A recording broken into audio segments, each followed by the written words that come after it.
stage, he said there are two major players. It looks like a dual power in the true sense of the word today. It is because of the contribution we have made through our four pillars. So we cannot, at this point in time, say the four pillars must disappear. They can't disappear. That's part of the reason what Tab was saying here. We have to get into a very careful working out.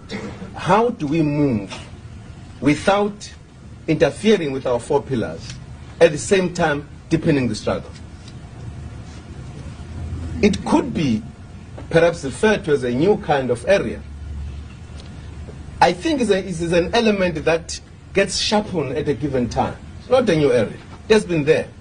It comes at a particular point where you have got to discuss issues.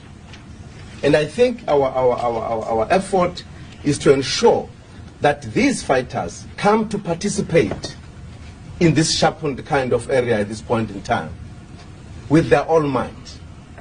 Be the armed struggle. We are not going to disband MK. I think when the Deputy President said we are going to take a hard look, I think that statement was made very guardedly.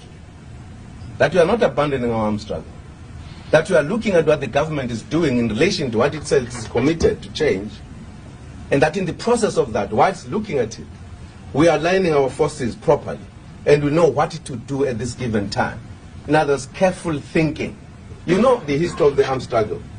Nelson gave it to the delegation of the government yesterday. I'm making it the last point for me. The history of it, how the decision was taken. But if you look at 1961, when it was declared, very careful, even then, very carefully chosen what kind of targets were chosen. It has moved stage by stage. The ANC has always thought it necessary to know exactly what it does at a